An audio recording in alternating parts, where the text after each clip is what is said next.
Greetings, everyone. This is Rock and Roll Spot Connection with my review of The Batman. So, what is The Batman about?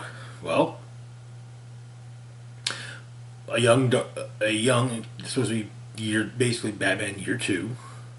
A young Dark Knight takes on both the Riddler and the Mob. Some quick thoughts for that. It's a solid restart of the Batman film franchise, and it actually does a really good job of setting up sequels well. Also, this is we don't get we don't have the death of Thomas and Martha Wayne shown for the umpteenth time in film. So that's a good thing, right? Yeah. I think by this point we all know what happened that led to Bruce Wayne becoming Batman. So we don't need to see it for yet again.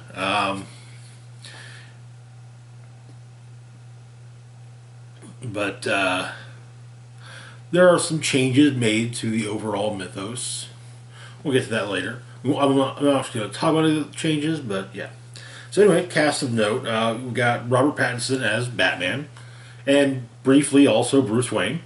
I really don't feel like I need to go into who Batman is. If I imagine if know, Batman is one of the most popular characters in fiction. He's recognizable everywhere. So yeah, you know who Batman is. Zoe Kravitz is Selena Kyle, aka Catwoman. Again, Catwoman is not exactly an unknown character. Jeffrey Wright as Lieutenant Jim Gordon. Batman's main ally in the Gotham City Police Department. Colin Farrell as the Penguin, owner of the Iceberg. A legitimate businessman with no ties whatsoever to organized crime. I swear, none at all. Legitimate businessman. Yeah. Paul Dano as the Riddler. The way the Riddler is kind of portrayed in this is kind of like the Zodiac Killer with a dash of Jigsaw from the Saw franchise, and it works. Then we've got John Turturro as Carmine Falcone, one of the major mob bosses of Gotham City, and Andy Serkis is Alfred Pennyworth, Bruce Wayne's beleaguered butler. And to be fair, and in all honesty, his surrogate father. So our spoiler-free breakdown, or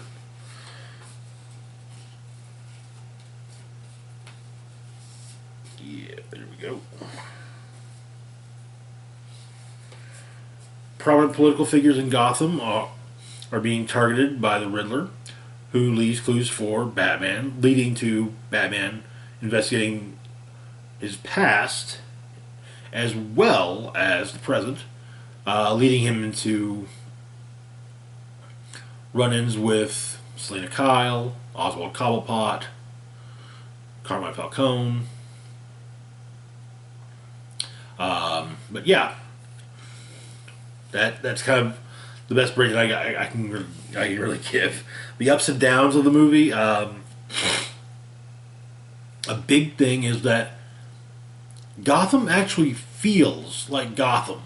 Now, to clarify what I mean by that?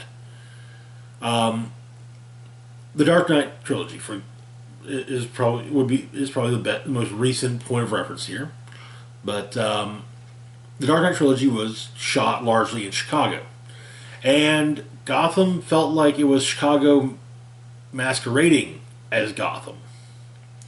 It didn't feel like its own thing, and it didn't feel like it just, while you've got the grim and oppressive and thoroughly corrupt city, it still feels just too much like, Chicago rather than Gotham City.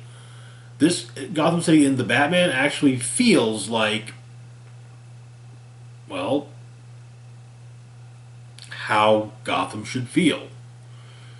Um, I, I guess the only downside I would have on this is that, unlike most portrayals of Gotham City, it doesn't feel anachronistic. It feels, I don't want necessarily to say hyper modern, but yeah, it feels very modern, and in some ways that works, but in others not so much. Um, so the cast is superb. Yeah, I mean, Colin Farrell is unrecognizable as a Penguin, and he nails the role as well. Everyone nails their role perfectly. Um, yeah, the costumes actually feel incredibly realistic. Um, which again, to explain and compare to the Dark Knight trilogy. The Dark Knight trilogy, when it comes to costumes, it seemed like they kind of had a, okay, let's take this, here is what we're going for. Find something that realistic that works for this.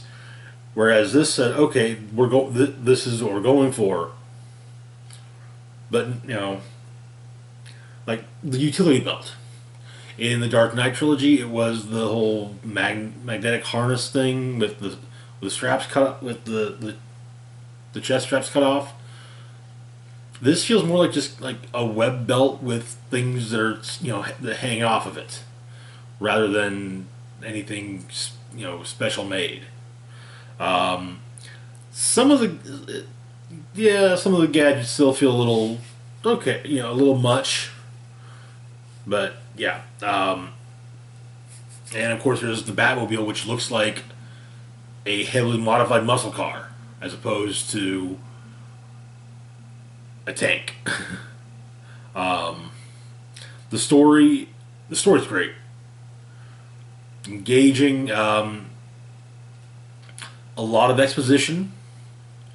Um, but yeah, on the downside, while the story is good, it doesn't bring anything new thematically to the mythos. There are specific things that it brings, new concepts that it brings, and there are also some things that have been toyed with in previous related films that are utilized more more fully, I guess. Um, but but yeah, it, Batman takes on the corruption in Gotham City. It's like a third. That's like a third of Batman's comic book stories. So yeah, and probably an even bigger, higher percentage if you just look at more recent, the last 20 or so, 30 to 40 years of Bat stories. But yeah, um, comes to our closing thoughts. Like the changes, the specific changes made to the Bat mythos for this are interesting, and they really do help the story. I feel they really do help the story. Um, other, but one thing to keep in mind is that the movie does feel it's almost 3 hour runtime. Still though, it's worth the time. Overall rating, probably I'd say a 4.5 out of 5. I mean, yeah, this was yeah. um, I'm definitely looking forward to the net. As I recall, Matt Reeves has stated that director Matt Reeves has said this is the first in a planned trilogy. I'm looking forward to the other two installments. So yeah, if Batman movies if superhero movies are your thing, especially if you're a fan of DC stuff, fan of Batman, yeah, by all means, check it out. Totally worth it. But anyway, that is going to do it for now. As always, feel free to like, share, and subscribe. Links to my Facebook, Twitter, Patreon, and PayPal will be found in the description box down below. This is Rock and Roll Spock signing off saying, live long and rock hard.